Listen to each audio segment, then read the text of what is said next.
गैर परंपरा से बगावत हो तो हो आपकी, ऐसी बागी कहानी हो आपकी। अरे गैर परंपरा से बगावत हो तो हो आपकी, ऐसी बागी कहानी हो आपकी। और जो खींच दे अपनी खून से सफलता की लकीरें, और जो खींच दे अपनी खून से सफलता की लकीरें, ऐसी पागल जवानी हो आपकी, ऐसी पागल जवानी हो आपकी। हेलो दोस्तों, स्वागत है आप सभी का आपके अपने यूट्यूब चैनल स्टडी नंबर 1 पे। दोस्तों बहुत बहुत स्वागत है आप सभी का स्टडी नंबर 1 के यूट्यूब चैनल पर। तो कैसे हो दोस्त आप सभी, एक बार जरूर से कमेंट बॉक्स में बता दीजिएगा।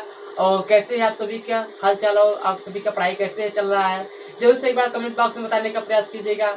और दोस्तों इसके अलावा जो इस चैनल पर क्लास 10th और 11th 12th के लोग जुटे हैं, उनसे मैं एक रिक्वेस्ट करना चाहता हूं कि वो हमारा सेकंड चैनल जो कि स्टडी सुपर 1 चैनल से है, उस पर जाकर के अपनी क्लास को कंटिन्यू चालू करेंगे। और हालांकि अभी 1-2 दिन में कुछ सर और मैम का आगमन उस पर होगा, और अच्छे से उम्मीद चाहूँगा कि आप सभी लोग उस पर सपोर्ट करेंगे। जो भाई लोग कह रहे थे कि क्लास हाई स्कूल का और 11th 12th का क्लास को चालू कीजिएगा और 9th का भी क्लास को चालू कीजिएगा, वह उनसे आग्रह चाहता हूँ कि हमारे सेकेंड चैनल स्टडी सुपर 1 पर चले जाइएगा और वहाँ से आप सभी को देखने को मिल जाएगा। तो दोस्तों एक आध 2 दिन में उस पर से भी क्लास चालू हो जाएगा। तो दोस्तों आज की हमारी जो क्लास है वर्ल्ड हिस्ट्री की है। हालांकि बहुत दिनों से यह क्लास पेंडिंग में थी, तो इसको आज हम कंटिन्यू करने का प्रयास कर रहा हूँ और उम्मीद चाहूँगा कि आप सभी को अच्छे से पसंद आएगा। दोस्तों यह क्लास आप लोग यदि पूरी क्लास देखेंगे तो आप लोगों को जरूर से जरूर सीखने को मिलेगा, और इससे जितने भी क्वेश्चन एग्जाम में पूछे जाते हैं उनको भी कराने का प्रयास करूंगा। और हाँ, इतना गारंटी देता हूँ कि इसको करने के बाद में आप सभी को एक भी क्वेश्चन इससे नहीं छूटेगा।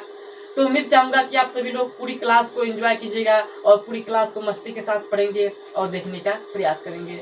आप सभी को आधा क्लास पढ़ाते पढ़ाते ही, आधा क्लास पढ़ते पढ़ते ही आप लोगों को एक प्रकार से आइडिया हो जाएगा कि किस प्रकार से रूसी क्रांति हुआ और रूसी क्रांति के लिए क्या क्या कारण थे, क्या क्या उत्तरदायी थे, और उसका निष्कर्ष क्या क्या निकलता है। और कुछ इंपॉर्टेंट क्वेश्चन पूछे जाते हैं जो कि एग्जाम के दृष्टि से, उसको भी हम लोग देखने का प्रयास करेंगे और सीखने का प्रयास करेंगे। तो दोस्तों तैयार हो जाइएगा और अपने कॉपी कलम को निकाल करके लिखने का प्रयास कीजिएगा। दोस्तों हालांकि अभी तो कुछ समय तक लिखिएगा मत और समझने का प्रयास कीजिएगा, और देखते हैं यहाँ से कौन कौन से पॉइंट सीखने को मिलते हैं। और आप सभी को उम्मीद चाहूंगा कि आप सभी को बहुत अच्छा लगेगा, और क्लास के अंत में आप सभी एक बार कमेंट में कमेंट कर दीजिएगा कि हाँ सर अच्छा क्लास लगा। दोस्तों चालू करते हैं अब हम अपनी क्लास को और देखने का प्रयास करते हैं कैसे कैसे क्लास है। तो सबसे पहले हम लोग, इसके पहले हमने 2-3-4 क्लास को हमने ले चुका हूँ। अगर उस क्लास को आपने अभी नहीं देखा है तो प्लेलिस्ट में पड़ा हुआ है, आप वहां से जाकर के देख लीजिएगा। वहां से देखने के बाद में ही इस क्लास को देखिएगा, और वहां से देखने के पश्चात में यह क्लास आप लोगों को बहुत अच्छे से समझ में आएगी। तो दोस्तों चालू करते हैं आज की हमारी रूसी क्रांति, जिसे बोल्शेविक क्रांति भी कहा जाता है। रूसी क्रांति और बोल्शेविक क्रांति दोनों नाम से जाना जाता है, और बोल्शेविक क्रांति क्यों इसका नाम पड़ा उसको भी आगे समझने का प्रयास करूंगा, और आगे की क्लास में आगे यानी कि इसी पार्ट में आगे चल करके समझ में आएगा कि कैसे बोल्शेविक क्रांति का नाम पड़ा और कैसे रूसी क्रांति का नाम पड़ा। तो दोस्तों सबसे पहले यदि हम बात करते हैं रूसी क्रांति या बोल्शेविक क्रांति, तो रूसी क्रांति और बोल्शेविक क्रांति में आप कह सकते हैं पूरे रूस में एक जारशाही शासन का उदय था। देखने को मिलता है कि जारशाही शासक एक प्रकार से पूरे रूस पर राज्य करते थे, और वहां के शासक को क्या कहा जाता था, जार कहा जाता था। यहाँ पर सबसे पहले क्या है, रूस के शासक को जारशाही शासक कहा जाता है। अब यहाँ इसके बाद हम लोग देखेंगे कि किस प्रकार से फ्रांसीसी और रूसी का क्रांति का आगमन किस प्रकार से होता है, रूसी क्रांति किस प्रकार से चलती है, और रूसी क्रांति के तत्कालिक कारण क्या क्या है उसको भी हम आगे देखने का प्रयास करेंगे। दोस्तों सबसे पहले हम लोग यहाँ पर देखते हैं रूस के शासक को जारशाही शासक कहा जाता है। और क्रांति की शुरुआत सबसे पहले यदि हम बात करें तो 1917 ईस्वी में हुई थी। अब देखिए दोस्तों 1917 ईस्वी में रूसी क्रांति का उदय देखने को मिलता है, लेकिन रूसी क्रांति के तत्कालिक कारण का उदय देखने को मिलता है। लेकिन यदि इसके पहले हम बात करें तो 1905 ईस्वी में ही रूसी क्रांति के उदय का कारण, यानी कि कह सकते हैं तत्कालिक कारण तो नहीं लेकिन प्रारंभिक कारण तो 1905 से ही चालू हो गया था। तो उसको आगे हम लोग यहाँ पर देखने का प्रयास करेंगे। यहाँ आगे हम लोग लिखे हैं, सब कुछ लिखे हैं। दोस्तों यहाँ पे हम क्या है, रूसी क्रांति की शुरुआत 1917 ईस्वी से हो गई थी।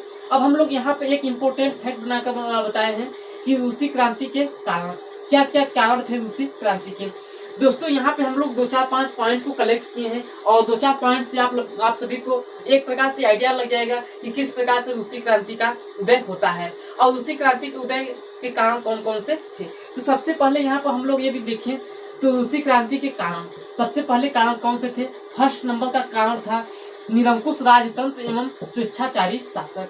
सबसे पहले यदि हम बात करें तो सबसे पहले क्या आता है, निरंकुश राजतंत्र व स्वेच्छाचारी शासक। निरंकुश राजतंत्र यानी कि वहाँ का जो शासक है वह निरंकुश है और स्वेच्छाचारी यानी कि कह सकते हैं अपने इच्छा के अनुसार जो उसका इच्छा करेगा वही कार्य को प्रारंभ करेगा।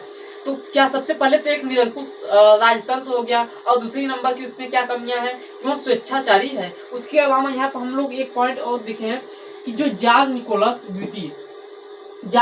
द्वितीय का शासन काल कब से कब है, तो 1994 ईस्वी से लेकर के 1917 ईस्वी तक।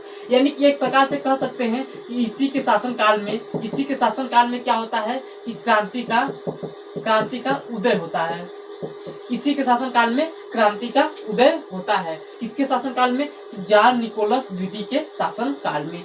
आगे यदि हम बात करते हैं इसके शासन काल में इसका सिद्धांत क्या क्या था, तो सबसे पहले हम बात करें तो सबसे पहले हमारी थी निरंकुश राजतंत्र। सबसे पहले क्या है तो निरंकुश राजतंत्र है और दूसरे नंबर पर क्या है, दैवीय राजा यानी कि दैवीय राजा का सिद्धांत या कह सकते हैं दैवीय राजतंत्र। आगे क्या है, जनता को कोई अधिकार नहीं है यानी कि इसके शासन काल में जनता को कोई अधिकार नहीं दिया गया है। सबसे पहले तो निरंकुश राजतंत्र है, फिर दैवीय राजतंत्र है, फिर उसके बाद में कोई अधिकार नहीं किसको, जनता को। अब यहाँ पर दैवीय राजा का मतलब क्या होता है कि राजा अपने आप को देवता मानता है और उसके अनुसार कहा जाता है कि वह अपने आप को देवता मानता है और वह अपने आप को कहता है कि मैं देवता हूँ। और देवता यानी कि एक प्रकार से कह सकते हैं कि जिस शासन का देवता होता है, यानी कि कह सकते हैं पूरी रूस का देवता कौन सा है, तो जार निकोलस द्वितीय।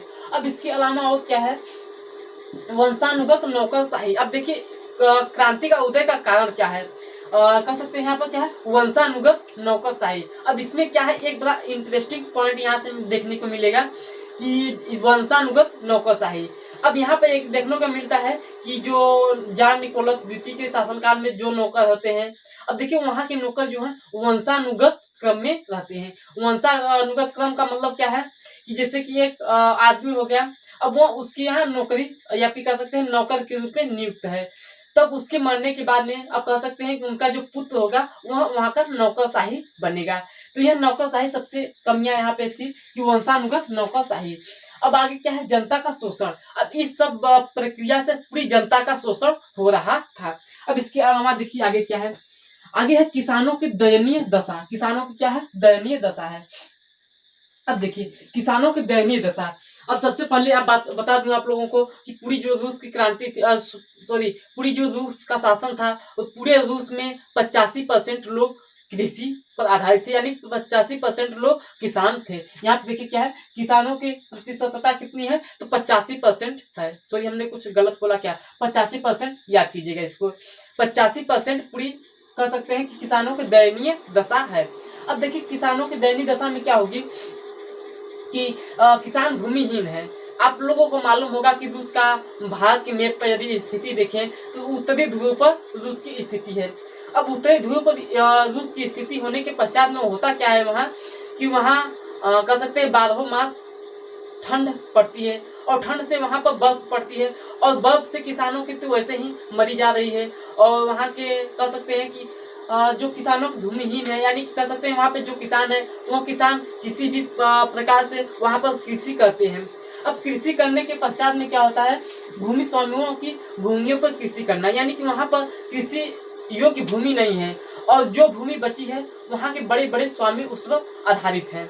और वो बड़े बड़े स्वामी क्या करते हैं कि उस कृषि पर अपना अधिकार जमाते हैं, उस भूमि पर अपना अधिकार जमाते हैं और अधिकार जमाने के पश्चात में वहाँ के जो किसान हैं उनको अपना भूमि देते हैं और भूमि देने के पश्चात में वहाँ से कर इकट्ठा करते हैं। तो पहली बात तो किसानों की ठंडे प्रदेशों में कृषि करना सबसे बड़ी कठिन बात है, और दूसरी बात कि वहाँ कह सकते हैं भूमिहीन यानी भूमि नहीं है, और भूमि लेना उसके बदले में कर देना, यह कारण था। अब उसके बाद में क्या है, समाजवादी क्रांतिकारी पार्टी, यानी कि इस सभी क्रियाकलापों से एक प्रकार की पार्टियां गठित होती हैं, जिसे समाजवादी क्रांतिकारी पार्टी, जिसे रूसी कृषक संघ 1905 में गठित किया गया। रूसी कृषक संघ की स्थापना 1905 ईस्वी में किया गया है। तो देखिए, किसानों की दयनीय स्थिति को देखते हुए सामाजिक क्रांतिकारी पार्टी की स्थापना होती है, जिसे रूसी कृषक संघ 1905 में स्थापना होती है। अब आगे पॉइंट में देखते हैं कि श्रमिकों की दशा। अब श्रमिकों की दशा में कौन सा है, औद्योगिक देर से हुआ, यानी कि सबसे पहले आप कह सकते हैं कि जो औद्योगिक देर में हुआ श्रमिकों की दशा। अब श्रमिक क्या है, वह मजदूर किसान वर्ग, यानी कि मजदूर जो लोग हैं वह श्रमिक है ना। अब श्रमिक तो पहली बात तो पूरे रूस में जारशाही शासक था। अब जारशाही शासन के दौरान उसमें औद्योगिक स्तर में बहुत तेजी से वृद्धि तो हुआ नहीं। अब सबसे बाद में तो वहां पर वृद्धि भी हुई, और वहां वृद्धि किस अवस्था पर हुई कि औद्योगिक देश हुआ, यानी कि औद्योगिक में वृद्धि बहुत देर से हुआ। और वह भी इस औद्योगिक में विस्तार किस प्रकार से हुआ, तो विदेशों से कर्ज लेकर के, यानी कि विदेशों से कंपनियां स्थापित किया गया।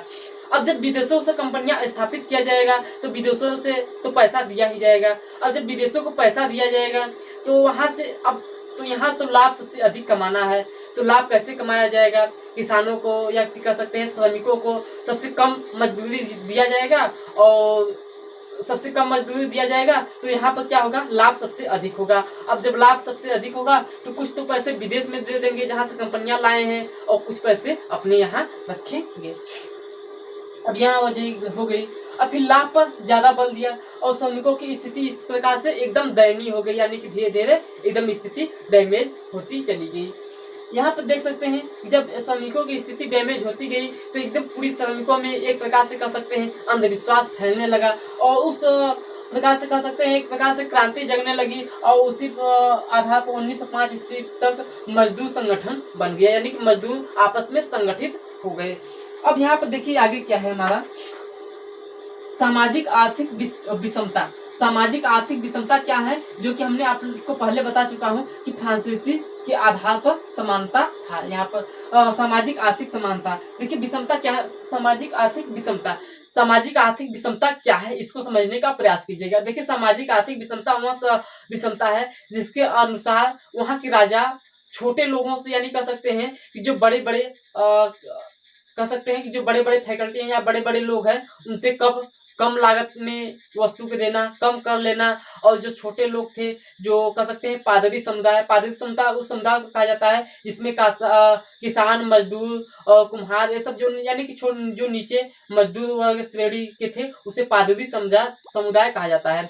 तो उस समुदाय से कर बहुत अधिक लेना, ये क्या है, सामाजिक आर्थिक विषमता, जो कि फ्रांसीसी में हमने पिछली वीडियो में बता चुका हूँ। अभी यदि आपने उस वीडियो को नहीं देखा तो जाकर के देख लीजिएगा, वहां से आप लोगों को बहुत अधिक क्लियर हो जाएगा। तो यहाँ जो फ्रांस के समानता ही था, यानी फ्रांस के रूप में ही समानता यहाँ पर भी था। अब उसके आगे देखिए 5वां नंबर पर क्या था कि 1905 का रूस और जापान युद्ध, यानी कह सकते हैं कि रूसी क्रांति के कारण में एक और है कि 1905 का रूस और जापान का युद्ध। रूस और जापान का युद्ध बड़ा इंटरेस्टिंग होता है, इसको देखने का आप लोग प्रयास कीजिएगा। देखिए रूस और जापान का युद्ध किस प्रकार से होता है। अब देखिए वह सन था 1905 ईस्वी का सन था। अब 1905 ईस्वी के सन में यहाँ पर देख सकते हैं कि 1905 ईस्वी का सन में था जो जापान ने रूस पर अधिकार किया। रूस पर अधिकार क्यों किया, जो कि वर्तमान में चीन में आप लोग देख सकते हैं कि जो चीन के मंचूरिया नामक क्षेत्र में जापान का अधिकार हो गया। वर्तमान में जो चीन है, चीन के मंचूरिया नामक क्षेत्र में अधिकार हो गया। पहले किसका था तो रूस का अधिकार था। अब रूस के क्षेत्र में जापान का अधिकार होता गया। अब जब जापान का अधिकार हुआ तो रूस के जारशाही शासक ने उनके विरुद्ध कह सकते हैं एक प्रकार से युद्ध लड़ना प्रारंभ किया। अब जब युद्ध लड़ना प्रारंभ किया तो हुआ क्या, आप लोगों को यहाँ से एक पॉइंट बहुत इंटरेस्टिंग होता है कि जो जापान था, जापान भारी पड़ गया रूस पर, यानी कि रूस को जापान ने हरा दिया। और रूस को हराने के पश्चात में वहाँ की जनता के ऊपर कह सकते हैं एक प्रकार से पूरी खलबली मच गई। और उसी खलबली के अनुसार तो वहाँ के जो जनता थे, वहाँ की जनता ड्यूमा संसद की मांग करने लगे। यहाँ पे वहाँ की जो जनता थे, जनता ड्यूमा संसद की मांग करने लगे। अब जब ड्यूमा संसद की मांग करने लगे, अब जो ड्यूमा संसद की मांग को तो ऐसे जारशाही शासक दे नहीं देगा, तो उसके लिए कुछ संघर्ष करना पड़ता है। यहाँ पर देखे जाएंगे कि शांतिपूर्ण तरीके से जुलूस निकाला गया। अब जब जुलूस निकाला गया, इसके अच्छा एक बहुत इंटरेस्टिंग पॉइंट है कि खूनी रविवार के नाम से क्यों जाना जाता है, अभी इसको आगे बताने का प्रयास करूंगा। तो देखिए क्या है, शांतिपूर्ण तरीके से जुलूस निकाला गया। अब जुलूस किसके सापेक्ष निकाला गया, क्योंकि वहाँ के संसद जो ड्यूमा है उसके खिलाफ यहाँ के जो ड्यूमा का निर्माण किया जाएगा। अब ड्यूमा का निर्माण के लिए जुलूस निकाला गया। अब जुलूस को दमनकारी कह सकते हैं कि जारशाही जो शासक था, वहाँ जुलूस को दमन करने के लिए वहाँ के कह सकते अहिंसक व्यवहार किया, हिंसक व्यवहार किया। अब कह सकते हैं कि वहाँ के जो जुलूस निकालने वाले लोग थे उन पर अत्याचार किया। अत्याचार करने के पश्चात वहाँ गोलियों बमबारी से बहुत मारपीट किया। और कह सकते हैं कि वह दिन रविवार का था। वह कौन सा दिन था, तो वह रविवार का दिन था, इसलिए उस दिन को खूनी रविवार के नाम से जाना जाता है। ब्लड संडे के नाम से जाना जाता है, ब्लडी संडे के नाम से जाना जाता है। अब देखिए ब्लडी संडे के बाद में हुआ क्या कि अंततः जार शासक को झुकना पड़ा और वहाँ की जो संसद ड्यूमा है, ड्यूमा की स्थापना करना पड़ा। देखिए क्या है, जिसमें राजतंत्र का यहाँ पे क्या है, अंततः जार को झुकना पड़ा। जार को क्या करना पड़ा, झुकना पड़ा किसकी आगे, तो यहाँ के जो लोग थे जो जुलूस निकाल रहे थे उनके सापेक्ष। अब देखिए क्या है, जिनसे राजतंत्र का पतन होता गया। क्यों होता गया, क्योंकि वहाँ के जो जारशाही शासक थे उनको झुकना पड़ा और ड्यूमा का संगठन किया। ड्यूमा का जब संगठन किया, ड्यूमा क्या है, एक प्रकार का संसद है। जब संसद का संगठन किया तो संगठन करने के पश्चात में कह सकते हैं वहाँ की जो जारशाही शासन थी वह धीरे धीरे समाप्त होता चला गया। अब देखिए आगे क्या है, यहाँ पर हमने थोड़ा सा मिट गया है, समाजवादी विचार।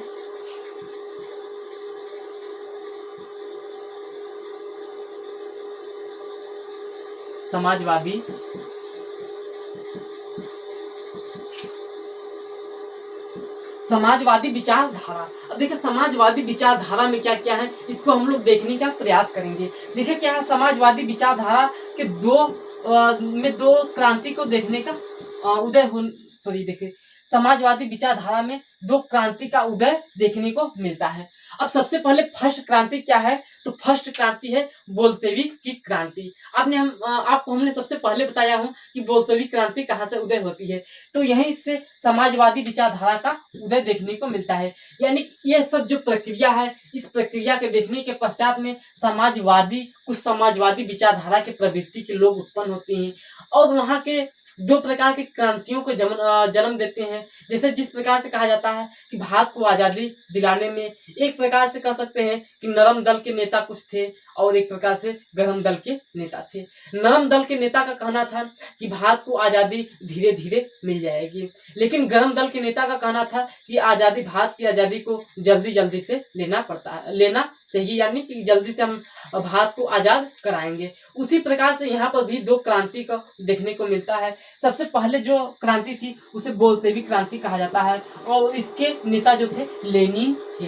बोल्शेविक क्रांति सबसे पहले क्रांति बोल्शेविक क्रांति और इसके नेता लेनिन थे।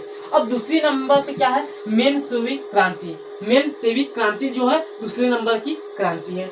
अब इसमें के जो नेता है वो कौन है, मार्लो नेता है। अब देखिए मेनशेविक क्रांति और बोल्शेविक क्रांति, अब इस दोनों में क्रांतियों में हम आपको अंतर बताता हूँ। देखिए सबसे पहले क्या है कि जो बोल्शेविक क्रांति है, बोल्शेविक क्रांति हिंसा पर आधारित थी, यानी कि किसी भी प्रकार से जारशाही शासक से अपनी मुक्ति को प्राप्त करना है, यानी कि चाहे उसके लिए कह सकते हैं अपने प्राण ही न क्यों देना पड़ जाए, लेकिन जारशाही शासक से मुक्ति पाना है। तो इसकी नियत थी किसकी, बोल्शेविक क्रांति की, और इसके नेता लेनिन थे। अब देखिए मेनशेविक क्रांति का क्या अर्थ है, तो इसका अर्थ है अहिंसा, यानी कि कह सकते हैं कि इनका एक प्रकार से मानना था कि धीरे धीरे हम अपनी जारशाही शासक से मुक्ति पा लेंगे, उसके लिए हम कोई हिंसा वाली कार्य को न करें। तो यह इसकी नियत थी। अब देखिए अर्थ क्या होगा, परिणाम क्या निकला, यह बहुमत और यह अल्पमत। अल्पमत बहुमत से क्या मतलब है कि जो ये सब देखने को आप जो यहाँ से आप लोग देखने को मिलता है, इसमें क्या है, समाजवादी क्रांति पार्टी, रूसी कृषक संघ और इसके अलावा मजदूर संगठन, ये जब जो संगठन है, ये संगठन एकदम पूरी कह सकते हैं कि एकदम खून उबाल थी। इस संगठन में एकदम पूरी खून उबाल थी, और उस खून उबाल में कहेंगे कि आप लोग की आप धीरे धीरे क्रांति को, यानी कि कह सकते हैं धीरे धीरे जारशाही शासक से मुक्ति पा लेंगे, तो वह क्रांति आप कह सकते हैं एक प्रकार से और धधक जाएगी, और वह चाहेगी कि जितनी जल्दी से जल्दी हो सके पूरी जारशाही शासक से मुक्ति प्राप्त हो सके। तो यही कारण है कि इसकी जो मत थी, यह बहुमत थी, यानी कि इसका जो मत था ये सभी को बहुत अच्छे तरीके से अच्छा लगा, इसलिए यहाँ पर सबसे अधिक लोग जुड़ते चले गए, और इसमें क्या हो गया कि इसमें सबसे कम लोग जुड़ते चले गए। अब देखिए क्या है, यह क्रांति तो प्रारंभ में धीमी हुई और यह क्रांति प्रारंभ में तेजी हुई, लेकिन यह क्रांति प्रारंभ में तो धीमी हुई, लेकिन बट आगे चलते हुए बहुत आगे इंक्रीज होता गया। लेकिन यह क्रांति आगे तो इंक्रीज हुआ, लेकिन हुआ क्या, बाद में आकर के डिक्रीज होता चला गया। इस प्रकार से यह क्रांति आप लोग को देखने को मिलता है। अब देखिए सबसे आगे हम लोग चलते हैं अब अगले पॉइंट की ओर। देखिए क्या है हमारा तत्कालिक कारण। अब तत्कालिक कारण क्या है, इसको हम लोग देखने का प्रयास करेंगे। देखिए हमने पढ़ा अभी तक कारण कौन कौन से, रूसी क्रांति के कारण कौन कौन से थे।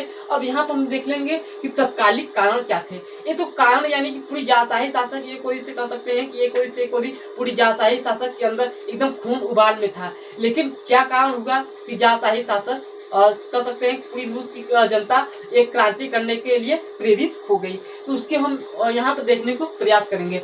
देखिए क्या है तत्कालिक कारण। तत्कालिक कारण कौन कौन से थे, तो तत्कालिक कारण में हम लोग देखेंगे सबसे पहले प्रथम विश्व युद्ध देखने को मिलता है। प्रथम विश्व युद्ध एक प्रकार से कह सकते हैं तत्कालिक कारण था। किस क्रांति के लिए, रूसी क्रांति के लिए। रूसी क्रांति के लिए सबसे पहले प्रथम विश्व युद्ध प्रभाव में अधिक था। अब देखिए कुछ महत्वपूर्ण बिंदु जो कि एग्जाम के दृष्टिकोण से पूछे जाते हैं और एग्जाम में डायरेक्टली सीधे सीधे पूछ लिए जाते हैं, उसको हमने कलेक्ट करने का प्रयास किया हूं, और आप सभी को उम्मीद चाहूंगा कि बहुत अच्छा से समझ में आएगा। देखिए कुछ महत्वपूर्ण बिंदु हम लोग देखे हैं कि दुनिया के मजदूर एक हूं का नारा किसने दिया। तो किसने दिया, आप लोगों को अभी तक मालूम हो चुका होगा कि दुनिया के मजदूर एक हूं का नारा कार्ल मार्क्स ने दिया। कार्ल मार्क्स ने दुनिया के मजदूर एक हूं का नारा दिया। और कार्ल मार्क्स की दो रचनाएं हैं, बहुत अधिक एग्जाम में पूछी जाती हैं, उसको हम लोग देख लेते हैं यहाँ पे। सबसे पहली रचना क्या है, दास कैपिटल। क्या नाम है, दास कैपिटल। और दूसरी रचना क्या है, कम्युनिस्ट मैनिफेस्टो। कम्युनिस्ट मैनिफेस्टो ये दूसरी रचना है इसकी, कार्ल मार्क्स ने की। और कार्ल मार्क्स ने ही एक कह सकते हैं उसका कथन था कि दुनिया के मजदूर एक हों का नारा किसने दिया, तो कार्ल मार्क्स ने दिया।